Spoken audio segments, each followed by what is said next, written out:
Un hombre que desde la cárcel sale al poder, pero que el poder nunca cambió lo que sentía y lo que pensaba.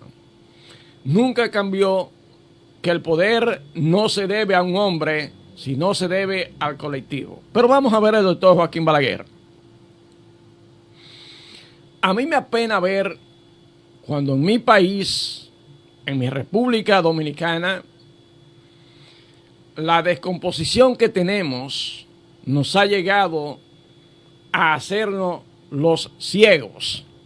Y cuando hablo en estos términos, con el respeto que me merecen todos los que se hacen llamar líderes en República Dominicana, es porque el doctor Joaquín Balaguer es verdad que tuvo luces, igual que la tuvo Trujillo, como decían muchos, y reconocían que sin Trujillo y sin Balaguer la República Dominicana no hubiera sido craso error y gran mentira para confundir.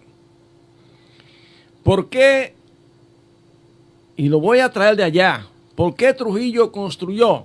Bueno, porque cuando llegó al poder, la poca visión que tenían y la mente cerrada que tenían los que le habían antecedido, República Dominicana era un chin de pueblo y con calles que eran callejones. Entonces todo estaba por hacer. Y cuando digo callejones es para que usted me entienda que aquí todo estaba por hacer. Todo estaba por hacer en salud. Todo estaba por hacer en educación. Todo estaba por hacer en el sistema vial. Todo estaba por hacer en vivienda. Todo estaba por hacer en economía, agricultura. Todo lo que usted pueda imaginarse estaba por hacer. Trujillo, con su opresión, con su manera de manejar o de manejarse, con su manera de abusar y matar al que no estaba de acuerdo con él, pero violar las mujeres que él entendía que debía violar, y hasta era aplaudido por una sociedad ciega, por una sociedad miedosa, por una sociedad subyugada al poder de un hombre y al poder del ejército, que aún hay gente que permanece de esas, con ese pensamiento, y entonces eso no es una sociedad, eso es un territorio, un pedazo de tierra encerrado en este caso por el mar y montañas, que prevalecía la idea de un individuo. La justicia, no había justicia porque la justicia era él. La justicia no existía porque él era la justicia. Y entonces Balaguer era uno de sus asesores. Lo que implica que el que Balaguer llegara al poder en República Dominicana no fue una casualidad. No, Balaguer representaba los intereses detrás de los cuales se escondía el sátrapa Trujillo, que traspasó esa malicia al otro sátrapa que era Balaguer. Fíjese que Balaguer fue puesto en el poder una vez, salió del país y luego aprovechó de que venir a ver a sus familiares, se quedó y entonces lo pusieron como presidente nueva vez. Balaguer duró 12 años en el poder, lo que implica que el crecimiento de República Dominicana estaba en sus manos. Lo que implica que todo lo que había que hacer en República Dominicana estaba en sus manos. Y él aprendió, por falta de la conciencia ciudadana, del despertar ciudadano, aprendió que la manera de hacer su voluntad era oprimiendo a la sociedad. Se rodeó de un grupo de hombres y mujeres que venía de allá, militares sobre todo. Recuerdo que en la línea noroeste había un señor ahí que ese era un dios, y habían otros más. Dicen por ahí que en esos años él hizo 300 millonarios. ¿Por qué? Porque todo lo que se movía en el Estado lo movían ellos. Todo lo que tenía que ver con poder lo movían ellos. Y entonces, cuando el pueblo iba despertando, cuando la ciudadanía iba tomando conciencia, cuando entendía que había que hacer los cambios de valores, que había que hacer un cambio económico político, entonces esa gente caía mal a lo que manejaban el sistema en ese momento y eran asesinados. Por más carretera que haya hecho Balaguer, por más elevados que haya hecho Balaguer, por más escuelas que haya hecho Balaguer, nunca se va a compadecer con la cantidad de sangre que tuvo que derramar esta sociedad para llegar a donde estamos hoy.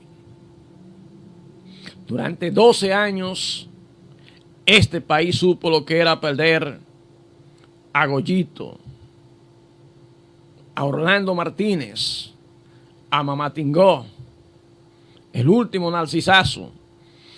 Y voy a centrarme en Orlando Martínez, porque ahí ya yo tenía ciertos niveles de conciencia y tenía ciertos niveles de reuniones a muy temprana edad que hacía. Recuerdo que cuando mataron a Orlando Martínez, por ciertos artículos que le escribió, dedicado al doctor Joaquín Balaguer, esa noche sería alrededor de las 9 de la noche, quizá 8 y pico. Yo vivía ahí en la esquinita de la calle 4 en Cristo Rey, por donde pasaba lo que le decían la agüita hedionda del hospital, porque por ahí salía las aguas de la morgue del centro de salud de nuestro pueblo. Y entonces, a esa hora, escuché y vi que llevaban como si fuera una yagua vieja a Carlos A. Hernández, uno de los periodistas más emblemáticos de Puerto Plata de aquellos tiempos. Dirigía un noticiario que había en la radio de nuestro pueblo, probablemente el que más se escuchaba en ese momento, y lo llevaban arrastrado como si hubiera sido una yagua. Y entonces hay que preguntarme qué es lo que pasa, y qué es lo que entonces alguien dijo, es que mataron a Orlando Martínez. Y esas son las cosas de las que tenemos que hablar. A mí me apena cuando yo oigo decir, Balaguer hizo más cosas buenas que cosas malas. O no era Balaguer que hacía eso, eran sus gentes. Pero óigame, es que la responsabilidad no se delega. En administración yo aprendí que la responsabilidad no se delega. Usted es el presidente y a usted le caen las cosas buenas que pasan, pero usted es responsable de tantas cosas malas que pasaban. El famoso grupo aquel de la banda Colorá, dirigida por un grupo de hombres y mujeres que fueron de izquierda en su tiempo, dirigida por hombres y mujeres que conocían las entrañas de quiénes eran los izquierdistas de República Dominicana en ese momento, y por ende era fácil ubicarlo y era fácil matarlo porque ellos tenían toda la información de dónde podía moverse esa gente. Recuerdo cuando hicieron el faro a Colón, porque siempre ha habido resistencia a las cosas. Cuando se opuso la gente que estaba allí, el que dirigía ese comando le metió un tractor a todas aquellas casitas. Y ese tipo de cosas, las muertes, las opresiones, las desapariciones, las exiliaciones políticas, no dejar entrar a estos muchachos que iban a estudiar a Rusia o a Cuba, que yo tuve a punto de salir para uno de esos países en aquel tiempo. Ese momento fue haciendo que nuestra gente, aunque no en gran escala, o parte de nuestra gente joven, que luego pasaron a formar parte de los gobiernos que hemos tenido y que ya con la caída del muro de Berlín, con la perestroika, con otras cosas más que se han dado, entonces la disolución de la antigua Unión Soviética, fueron desapareciendo los ideales. Ideales, no creo que fueran ideales. Fueron desapareciendo la manera de necesidad que tenían en ese momento de que le dejaran vivir de la manera que fuera. Hay algunos que todavía le queda esa resabia. Hay algunos que todavía piensan, pero hay otros que se convirtieron al capitalismo. Bienvenidos, si eso es lo que querían. Y entonces su manera de pensar ya es muy diferente a como pensaban antes. Hay uno que los estudiantes en las escuelas siguieron, en los liceos, que luego aspiró a senador en Monteplata por el Partido Reformista y que se enganchó en el sistema carcelario y nunca más ha salido de ahí. Nunca más ha salido de ahí hasta el día de hoy. Y ha pasado gobierno y han venido gobiernos y ese señor ha estado ahí. Entonces, ese tipo de cosas fue haciendo que la gente común fuera despertando. Que la gente común entonces comenzara a vocear.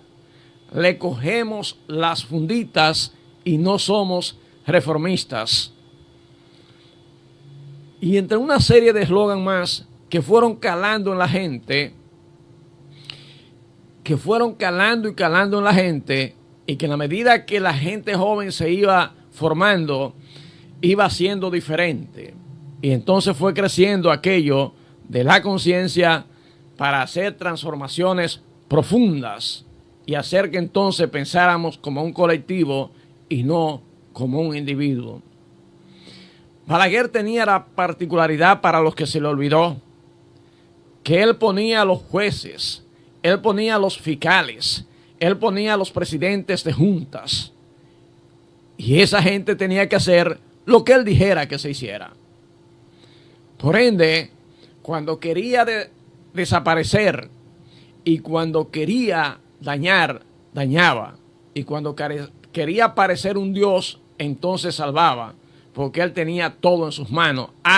Y era quien decidía quién iba a ser síndico, quién iba a ser regidor, quién iba a ser juez, quién iba a ser fiscal, quién iba a ser diputado, quién iba a ser senador. Él lo decidía todo, porque era un dictador dentro de una sociedad que pensaba que era democrática. Por eso, cuando yo hago la valorización de que sin Balaguer y sin Trujillo, República Dominicana no fuera lo que es, digo que es un error. Y es un error porque no es verdad que nosotros debemos seguir motivando el hecho de que si un presidente pasa por el poder y no deja una legión de obras por donde quiera, no fue presidente. Eso es un error. Hay un elemento que para mí es más importante y es el desarrollo humano.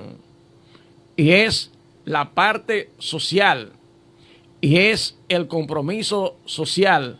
Y son esos programas sociales que no solo deben quedarse en dádivas, que no solo deben quedarse en dar una tarjeta, que no solo deben quedarse en dar un apartamento, sino son esas políticas de Estado, esas políticas sociales en el área social que debe llevar a la gente paso a paso a que se desarrolle, a que se convierta en un ente independiente económica, social y políticamente.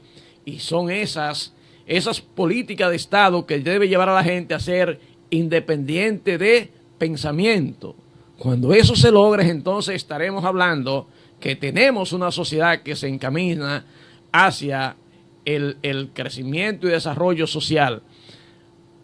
Y si eso no se da, entonces jamás podremos tener o jamás podremos decir que tenemos un despertar social, que tenemos una concienciación ciudadana. Porque donde no hay gente con independencia de pensamiento, no hay, señores, despertar social. Eso es bueno que lo entendamos. Por eso, cuando yo entrevistaba en días pasados a Fray José, lo escuché decir con mucha insistencia: educación, leer. Y siempre que escucho una prédica de él en el canal 41 Televida, lo escucho hablar de educación, de lectura, de independencia de pensamiento.